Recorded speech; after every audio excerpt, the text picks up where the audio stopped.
जैसे किसी तूफान के आने से पहले परिंदों का हाल होता है ना, बेचैन बेकरार, उसकी वैसी ही हालत है। तुम आयमा की तबीयत को लेके इतना ज्यादा जज्बाती क्यों हो रहे हो? पारस वो मेरी रिस्पॉन्सिबिलिटी है इसलिए। नहीं, तुम्हारी रिस्पॉन्सिबिलिटी मैं और आमना है। अक्सर पौधों को जब उखाड़ दिया जाता है ना, उन्हें जमीन पर जड़ नहीं पकड़ता है। मेरे साथ वापस चलो, इंशाल्लाह तुम बिल्कुल ठीक हो जाओ। तन्हा इंसान नहीं रह सकता इस दुनिया में, और अल्लाह ने मेरी दुआ सुन ली। एक तो ये डॉक्टर होते कौन है ये बताने वाले कि तुम कितना जियोगी कितना नहीं? मेरे झूठ बोलने से या खामोश रहने से हकीकत तो नहीं बदल जाएगी। प्लीज होश में आ। अंकल, मेरी मम्मा। कुछ नहीं हुआ मामा को, मामा बिल्कुल ठीक हो जाएंगी। हम उनको हॉस्पिटल लेकर चलते हैं, ठीक है? प्लीज।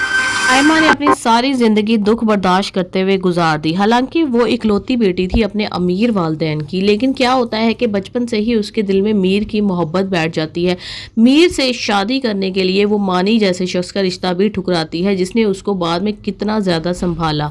लेकिन जब मीर चला जाता है बाहर के मुल्क में और जाके वहां पे पारस से शादी कर लेता है, तो एक ये बहुत ही बड़ा दुख था जो उसने अकेले झेला, और वो भी इस कंडीशन में जबकि मीर का बच्चा उसके पेट में पल रहा था। वो भी उसने उसको नहीं बताया क्योंकि अब वो उसके ऊपर ट्रस्ट नहीं करना चाहती थी। इस दौरान मानी ने उसको बहुत ज्यादा सपोर्ट किया, लेकिन किसी की सपोर्ट से इंसान क्या ही कर सकता है या कितना ही उसका दिल बहल सकता है। मीर की जुदाई का सदमा ही क्या कम था कि उसके वालिदैन भी उसको एक सदमा देकर चले गए इस दुनिया से, और वो अकेली ही रह गई। लेकिन उसने दौलत के सहारे पर जिंदगी गुजारने का फैसला किया, क्योंकि जाहिर सी बात है नौकर चाकर उसके घर में मौजूद थे, और फिर मानी की फैमिली जो उसकी बहुत ही बड़ी सपोर्ट थी। लेकिन फिर मानी आ जाता है वापस। 2 साल तक तो वो बात ही नहीं करता कि मैं पाकिस्तान में आ चुका हूँ, क्योंकि वो अंदर से इन्फीरियोरिटी कॉम्प्लेक्स का शिकार था। उसे शुरू से ही ऐसा लगता था कि जो आयमा है वो उससे बढ़तर है। इसलिए उसके बाद शादी के बाद भी जब आयमा ने इस तरह का रवैया रखा तो वो उससे बात करने में हिचकिचाहट महसूस करता था।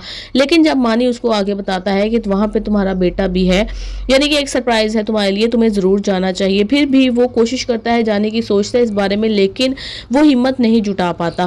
फिर आखिरकार जब आयमा की कॉल उसको जाती है, आयमा उसको बताना चाहती है कि मैं कैंसर के लास्ट स्टेज पे हूँ, अब मैं तुम्हारे बेटे को नहीं संभाल सकूंगी और मेरी जिंदगी बहुत ही थोड़ी रह गई है।